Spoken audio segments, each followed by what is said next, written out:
الحمدللہ رب العالمین والصلاة والسلام علی حبیبہ محمد وآلہ وصحبہ اجمعین اما بعد فاعوذ باللہ من الشیطان الرجیم بسم اللہ الرحمن الرحیم یا ایھا الذین آمنوا استعینوا بالصبر والصلاة ان اللہ مع الصابرین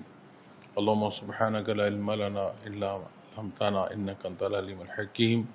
مولایا صلی وسلم دائما ابدا علی حبیبک من زانت بہ الرسل معزز سامعین کرام، السلام علیکم ورحمۃ اللہ وبرکاتہ۔ ارشاد باری تعالیٰ ہے، اے ایمان والو، صبر اور نماز سے مدد حاصل کرو، یقیناً اللہ صبر کرنے والوں کے ساتھ ہیں۔ متصل آیات کریمہ جو ارشاد فرمائی گئی ہیں، اس میں بعثت محمد رسول اللہ صلی اللہ علیہ وسلم کو اللہ جل شانہ نے اپنی نعمت ارشاد فرمایا۔ پھر اللہ جل شانہ نے ارشاد فرمایا کہ اللہ کریم کی یاد اختیار کی جائے اور شکر ادا کیا جائے۔ انسانی زندگی کے دو بنیادی حال ہیں، یا وہ خوشی و کامیابی میں ہے یا وہ تکلیف و ناکامی کی صورتوں میں سے کوئی ایک صورت ہے۔ ان دو حالوں میں اگر حدیث شریف سے دیکھیں تو نبی کریم صلی اللہ علیہ وسلم نے ارشاد فرمایا کہ بندے مومن کے حال بھی کیا خوب ہیں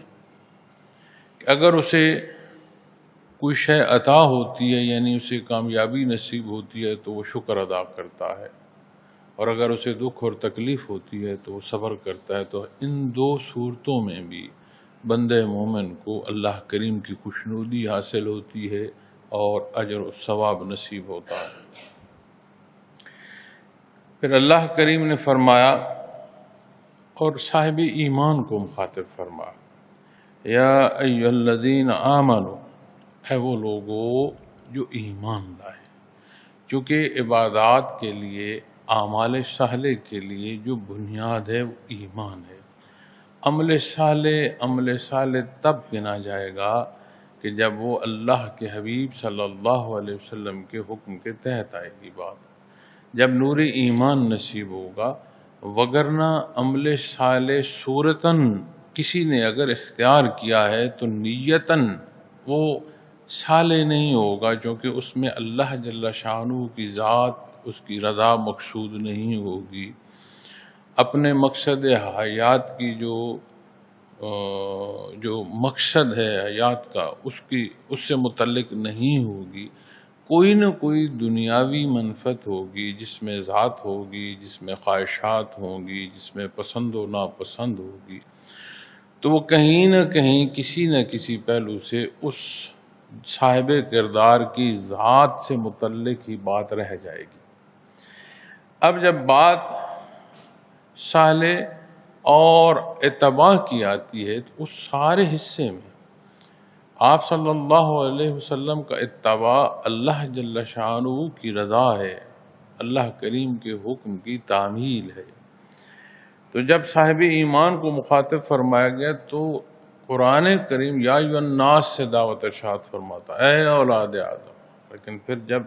یہ حصہ نصیب ہو جو خوش بخت صاحب ایمان ہو، اللہ کریم نے اس سے مزید آگے انہیں ارشاد فرمایا،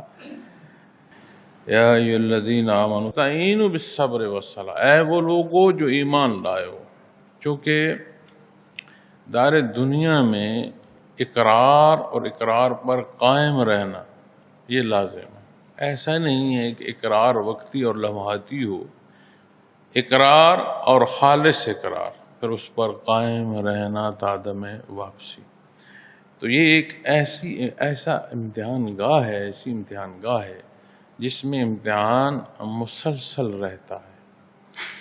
انسان کو خوشی نصیب ہو، کامیابی نصیب ہو،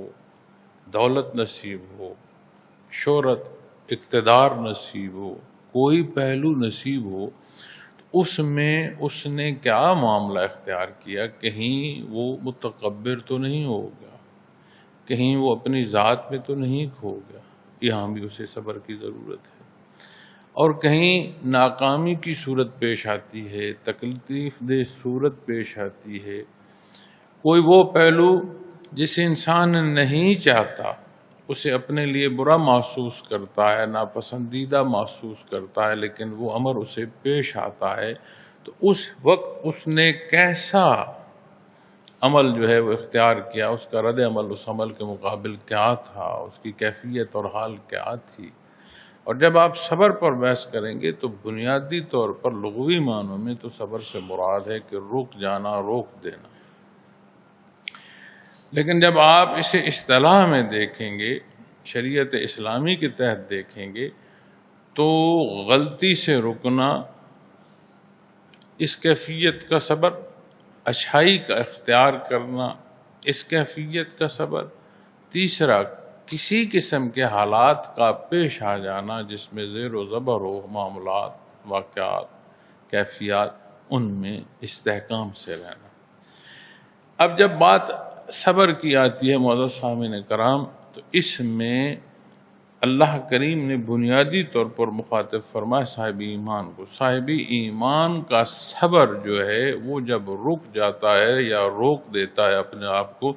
تو اللہ کریم کے حکم پر روک دیتا ہے۔ جب اللہ کریم کے حکم پر اپنے آپ کو روک لیتا ہے معزز سامعین کرام، تو اس میں نماز بھی داخل ہے۔ کیوں؟ ایمان لایا اور عبادات پر قائم ہوا، معاملات صالح اختیار کیے، ان تینوں پہلوؤں میں عبادات داخل۔ تو جب صبر کے کلی معنوں میں دیکھیں گے تو اس میں ادائیگی صلاح بھی داخل ہو جائے گی، لیکن اللہ کریم نے یہاں والصلاح الگ ارشاد فرمایا، صبر اور نماز سے مدد حاصل کرو۔ پھر دوسرا پہلو عرض کرتا ہوں معزز سامعین کرام کہ صبر کے معنوں میں تو زندگی کا ہر پہلو داخل ہوگا، صلاح کے معنوں میں عبادات ساری داخل ہو گئیں، لیکن جب بات جسے مخاطب فرمایا جا رہا ہے اس کی آئے گی تو معزز سامعین کرام یہ تو ایک پہلو ہے جس پہلو پر ہم بات کرتے آ رہے ہیں کہ وہ مدد حاصل کرے، لیکن دوسرا پہلو جو عرض کرنا چاہتا ہوں کہ ہر طرح کی جو پریشانی ہے، ہر طرح کی جو احتیاج ہے، اسے پوری فرمانے کے لیے اللہ کریم نے یہ ارشاد فرما دیا ہے کہ کوئی تنگی و تکلیف ہو، کوئی صورت پیش آ جائے، کسی کیفیت سے دو چار ہو جاؤ، تو یہ دو بنیادیں ہیں صبر اور صلات، ان سے مدد حاصل کرو۔ اب صبر ایک کیفیت اور حال ہے، صلاح عمل ہے۔ اب صبر پر بنیاد فرمایا، اب صبر کیسے حاصل کیا جائے؟ یہ رکوع و سجود جو ہیں یہ عقدہ کھول دیتے ہیں۔ حدیث شریف میں آتا ہے کہ نبی کریم صلی اللہ علیہ وسلم کو جب کوئی معاملہ پیش آتا تو آپ نماز کی طرف رجحان فرماتے۔ تو آج ہمیں جو بھی صورت پیش آئے، اس میں بھلے تکلیف کی صورت ہو، بھلے کامیابی ہضم نہ ہو رہی ہو، بندہ اپنے آپ سے باہر آ رہا ہو، تو دو گانا نیت کر لی جائے، اعتدال طبیعت پر وارد ہو جائے گا، اعتدال پیدا ہو جائے گا طبیعت میں۔ اسی طرح بے شمار زندگی کے جو پیچ و خم ہیں ان میں ضروریات پیش آتی ہیں، تو جب ضرورت پیش آئی اللہ کریم سے دعا کی، لیکن جب خشوع خضوع کے ساتھ دست بستہ اس کے حضور کھڑا ہو گیا، تو یہ بنیادی اعلان ہے کہ اللہ جل شانہ کی ذات پر توکل ہے، اور کسی سے کوئی اسے سروکار اس حوالے سے نہیں ہے۔ جہاں اللہ کریم کا حکم ہے اس حکم کے تحت مخلوق کے ساتھ تعلق ہے، لیکن جہاں بات ضرورت کی پوری کرنے کی آئے گی تو یہ احتیاج پوری فرمانے والی ذات صرف اللہ کی ہے۔ اب ایک مخلوق، ایک ادنا سا بندہ اپنے رب العالمین کے حضور دست بستہ کھڑا ہے، اور وہ قادر مطلق ہے، ہر شے اس کے دستے قدرت میں ہے، اقرار کر رہا ہے اس کے حضور پیش، تو وہ اس کی احتیاج پوری فرماتا ہے۔ معزز سامعین کرام، تیسرا پہلو جو عرض کرنا چاہتا ہوں وہ یہ ہے کہ ہم معاملات دنیا کو اپنی خواہشات یا مرضی سے دیکھتے ہیں۔ میرے نزدیک جس شے کو حاصل کرنا کامیابی ہے، شاید کہ وہ میرے لیے امتحان بن جائے، شاید کہ وہ میرے لیے کوئی تکلیف کی صورت اختیار کر جائے۔ آپ مثال لیں، مثلا ایک بچہ چمکتی شے اٹھانا چاہتا ہے اور وہ تیز دھار آلہ ہے، اس کی ماں اسے کسی اور دھیان میں لگا دیتی ہے، لیکن وہ تیز دھار آلہ نہیں اٹھانے دیتی۔ آگ کی روشنی ہے، چمک ہے، اب بچہ کوئی انگارہ اٹھانا چاہے تو معزز سامعین کرام ماں اسے روکتی ہے، کسی اور دھیان لگاتی ہے۔ بچہ بھلے چیخے چلائے، بچہ نہیں جانتا کہ یہ جو وقتی چمک میں دیکھ رہا ہوں، جو مجھے اس کی طرف رغبت آ رہی ہے، جب میں اسے ہاتھ لگاؤں گا، چھوؤں گا تو میرا ہاتھ جل جائے گا، تو پھر جو تکلیف ہوگی اس کا اندازہ اس بچے کو نہیں ہے، لیکن ماں کو سمجھ۔ اسی طرح جب ہم اپنے معاملات کو دیکھتے ہیں تو ہماری نظر، ہماری سمجھ محدود ہے۔ اللہ رب العالمین بہتر جانتے ہیں کہ میرے بندے کے لیے کیا بہتر ہے۔ جس وقت وہ اپنا راہ اس کا تعین کر لیتا ہے، یعنی اسے نور ایمان نصیب ہوتا ہے، تو پھر وہ اپنے معاملات اس اقرار کے ساتھ اللہ کے سپرد کرے۔ اسی لیے فرمایا گیا یا ایھا الذین آمنوا، اے وہ لوگوں جو ایمان لائے، جنہوں نے اقرار کر لیا ہے۔ اب اس اقرار کے ساتھ یہ بات منسلک ہے کہ معاملات اللہ کے سپرد کیے جائیں، اللہ جل شانہ پر بھروسہ کیا جائے، اس کے حکم کے مطابق زندگی بسر کی جائے۔ تو قرآن کریم میں صلاح کی ادائیگی کے ساتھ خاشعین بھی بیان فرمایا گیا ہے کہ خشوع و خضوع کے ساتھ ادا کرو۔ قرآن کریم میں صلاح کی ادائیگی کے ساتھ کافی جگہ پر زکوٰۃ کی ادائیگی اور نماز کی یہ اکٹھے بیان فرمائے گئے ہیں۔ اسی طرح قرآن کریم میں برائی و بے حیائی سے بچانے اور حفاظت کا سبب نماز کو بیان فرمایا گیا ہے، اور قرآن کریم کی ہی روشنی میں حدیث مبارکہ کی طرف آپ غور فرمائیں تو یہ حق اور باطل کے درمیان تفریق کرنے والی ہے، اور نبی کریم صلی اللہ علیہ وسلم نے تو یہاں تک ارشاد فرمایا کہ بے نماز ہم میں سے نہیں ہے، اس سے لا تعلقی کا آپ نے اظہار جو ہے وہ ارشاد فرمایا۔ تو نماز کی اہمیت زندگی کے جس پہلو سے دیکھو اسی پہلو سے نماز کی بہت بڑی اہمیت۔ اب جب ہم اس عمل کو عملی صورت میں دیکھتے ہیں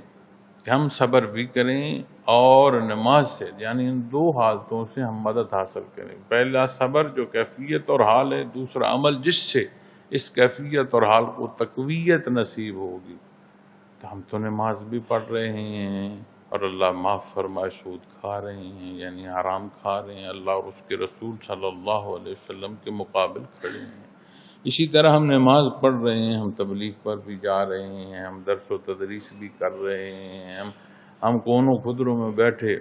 اپنی ولایت کے بھی قائل ہیں۔ ان ساری دینی امور کو بھی دیکھتے ہیں، ادائیگی صلات کو بھی دیکھتے ہیں، لیکن جب معاملات میں جاتے ہیں وہاں فرق ہے، لین دین میں جاتے ہیں وہاں عدل نہیں ہے، کلام میں عدل نہیں ہے، نظر میں حیا نہیں ہے، وجود کی جو طاقت ہے اس کے استعمال جو ہے اس میں اعتدال نہیں ہے، تو یہ کیا صورت ہے؟ قرآن کریم نے جہاں برائی اور بے حیائی سے بچانے کا اور حفاظت کا سبب نماز کو بیان فرمایا، وہاں صبر بنیاد بیان فرمائی کہ ہر شے کے لیے صبر کرو، ہر شے کی ہر صورت میں صبر اختیار کرو، اور صبر کے ساتھ متصل پھر نماز کو بیان فرمایا، صلاح کو بیان فرمایا کہ اللہ کے حضور دست بستہ ہو جانا، یہ رکوع سجود محض کوئی جھکنا یا سجدہ نہیں ہے، یہ بہت بڑی اللہ کی عطا ہے کہ وہ جسے عطا فرمائے۔ جب ہم اس سارے حال سے گزر رہے ہیں تو وہ اثرات جو قرآن و حدیث بیان فرما رہی ہیں وہ ہماری عملی زندگی میں کیوں پیدا نہیں ہو رہے ہیں، کیوں نظر نہیں آ رہے؟ معاشرے کو تو ایک باغ ہو جانا چاہیے، ایک مہک ہونی چاہیے مسلمانوں کے معاشروں میں، ایک سکھ اور سکون ہونا چاہیے، ایک اعتدال ہونا چاہیے، ایک لحاظ ہونا چاہیے، حقوق و فرائض جو ہیں ان کا نہ صرف تعین بلکہ وہ عمل میں نظر آنے چاہیے، لیکن صورتحال برعکس ہے۔ تو قرآن کریم کا ارشاد ہے، فرمان، دو صورتیں ہیں، دو باتیں ہیں، اس بات کو کھنگالیں تو دو حالات کو ہمیں کھنگالنے کی ضرورت ہے۔ ایک کہ جو فرمایا جا رہا ہے اس کا استحکام کیا ہے، پھر جو اختیار کر رہا ہے اس کی صورت کیا ہے۔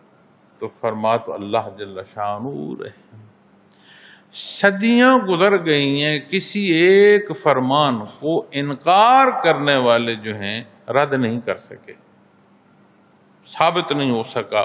کہ جو اللہ جل شانہ نے ارشاد فرمایا اس میں کوئی کیفیت کا جھول آئے، مستحکم فرمان۔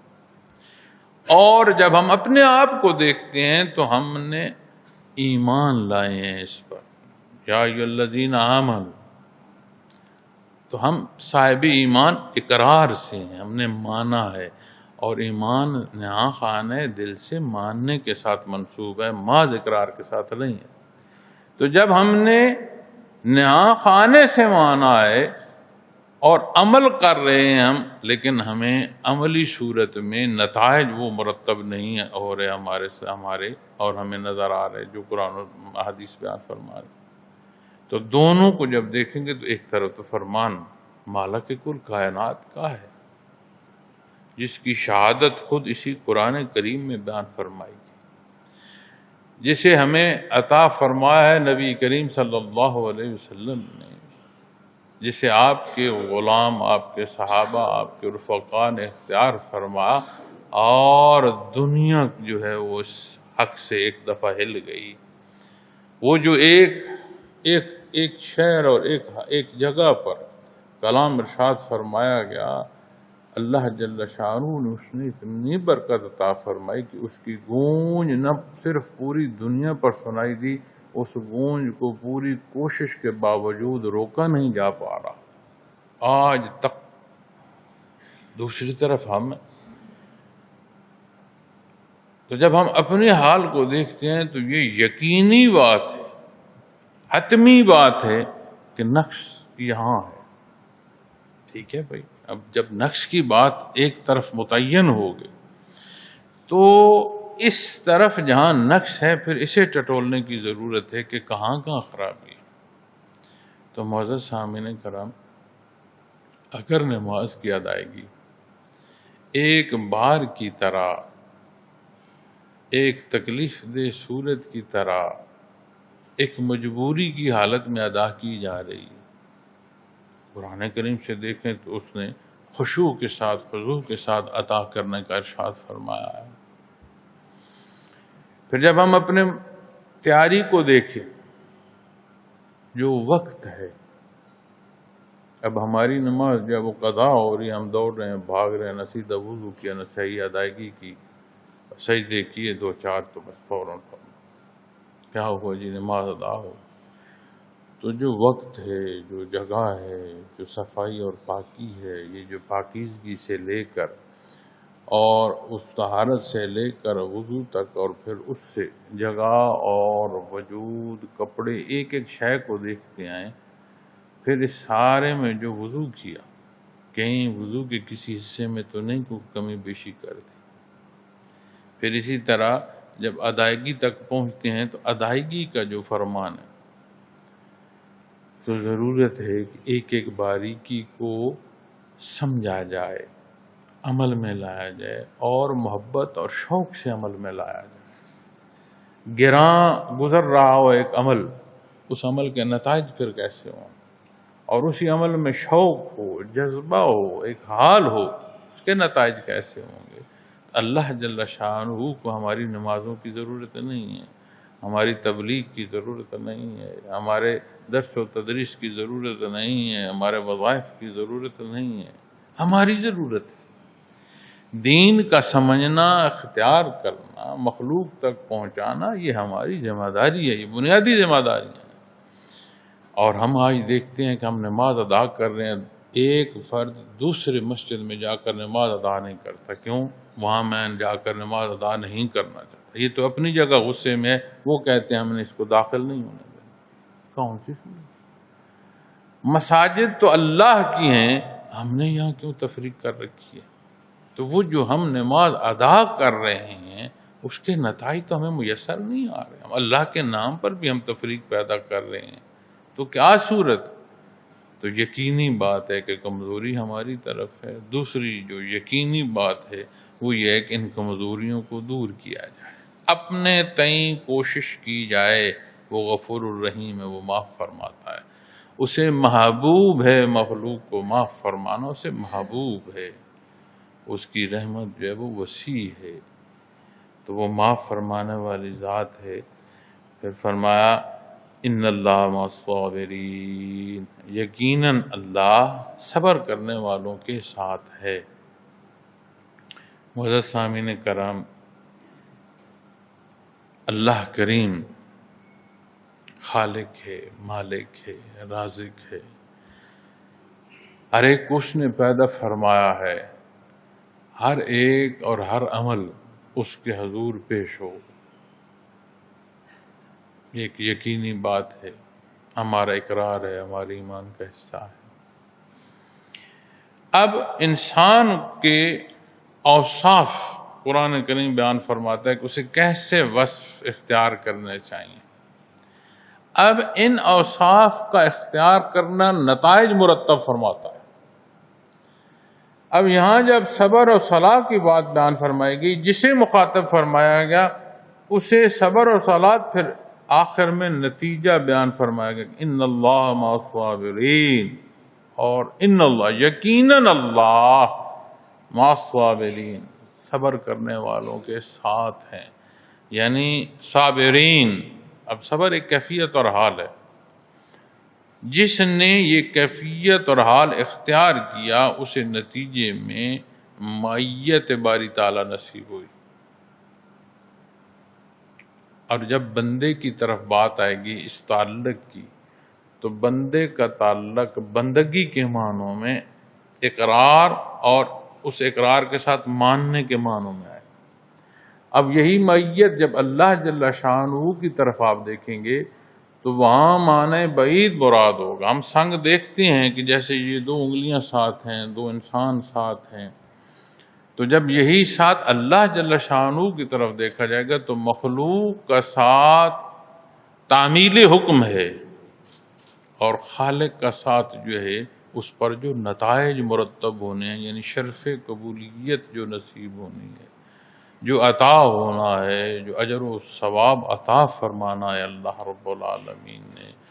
تو وہ نصیب ہوتی ہے۔ اور جب بات آتی ہے ان اللہ مع الصابرین، صبر کرنے والوں کے ساتھ ہے،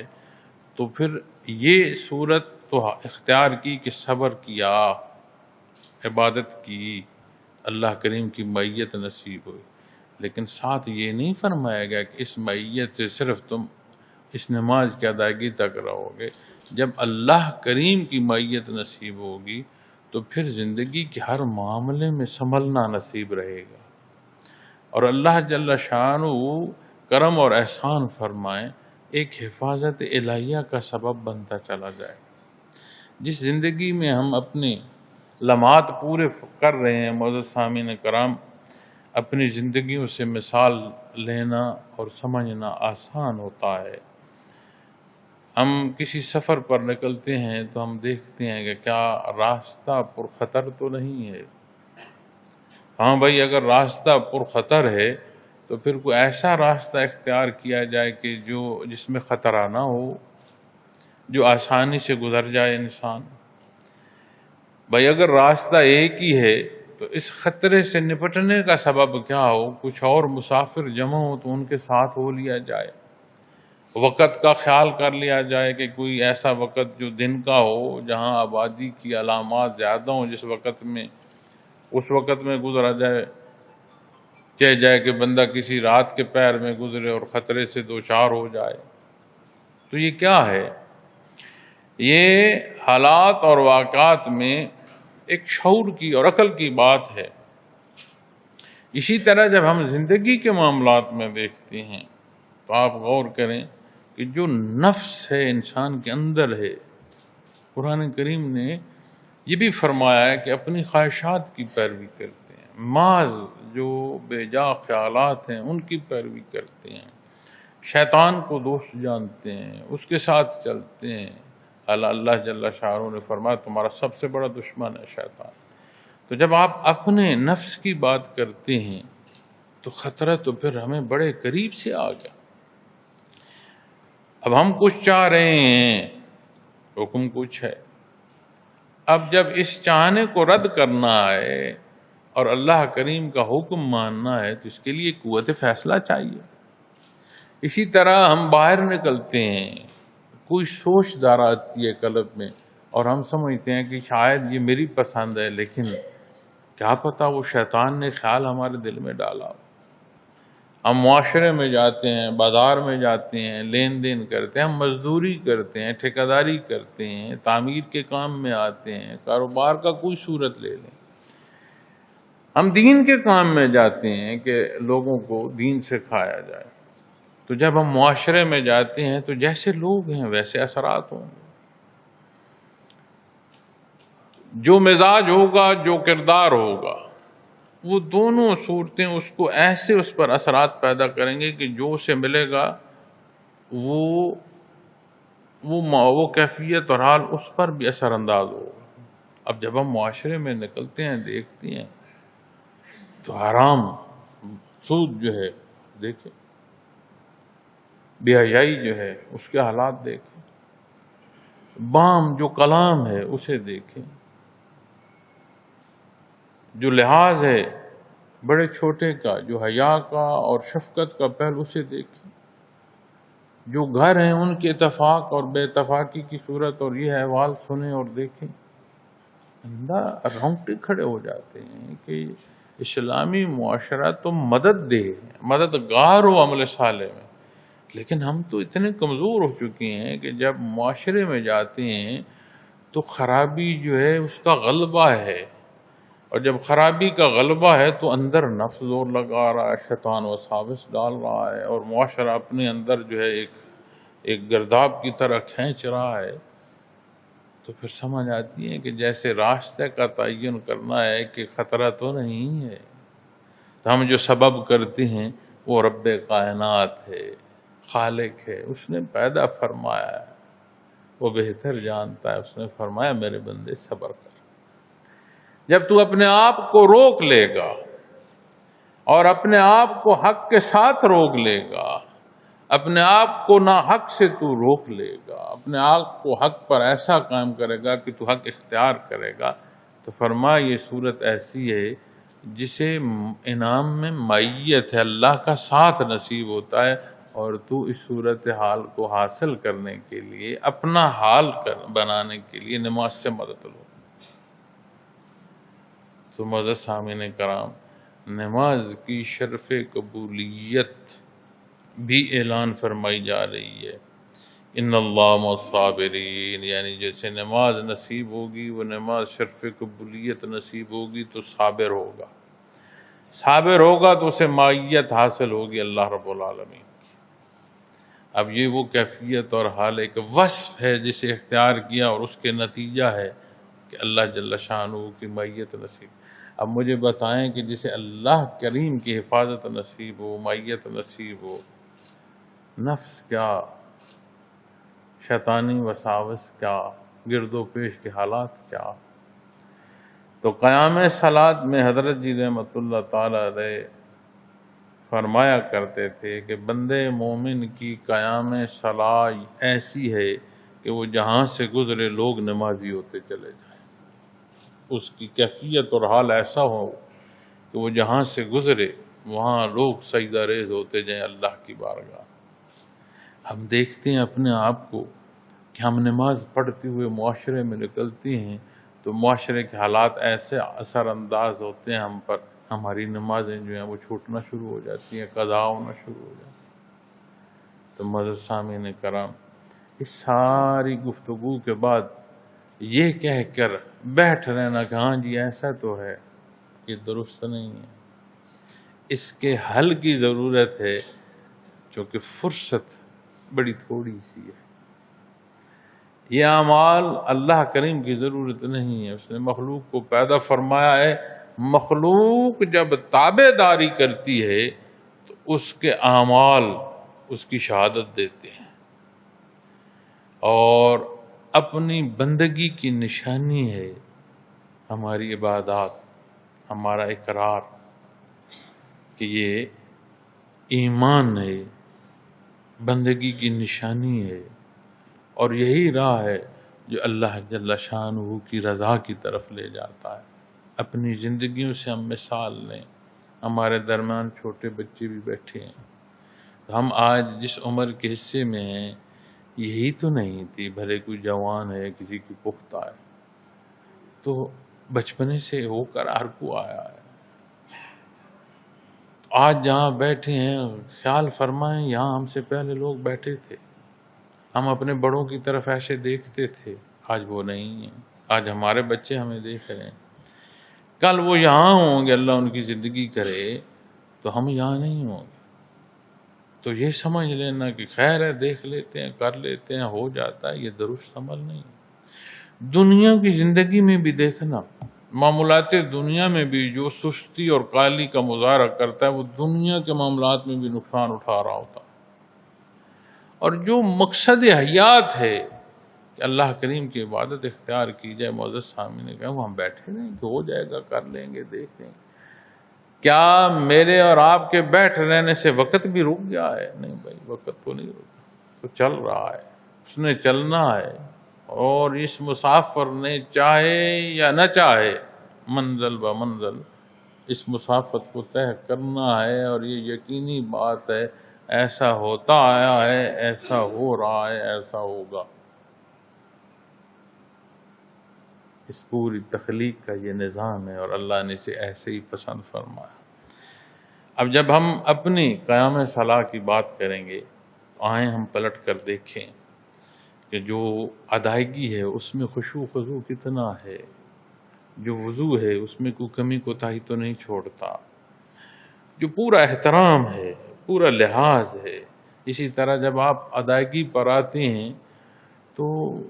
کیا میرے جو حرکات و سکنات حکم کے تابع ہیں؟ کیا میرا قیام قیام میں آتا ہے؟ کیا میرا رکوع رکوع میں آتا ہے؟ کیا سجود سجود میں ہے؟ تو یہ باتیں جب ہم ان باریکی سے دیکھیں، پھر یہ بھی دیکھیں کہ جو میں اللہ کے حضور عرض کر رہا ہوں اس کا مطلب کیا ہے، میں جو اللہ جل شانہ کے حضور گزارشات پیش کر رہا ہوں، جو اس کی تعریف کر رہا ہوں، جو درود و سلام پڑھ رہا ہوں، مطلب کیا ہے جو میں کہہ رہا ہوں اس کے حضور عرض کر رہا ہوں، ہمیں تو معلوم نہیں۔ تو جب یہ سارے حصے اصول کے تحت آئیں گے، خشوع خضوع کے ساتھ ادا کیے جائیں گے،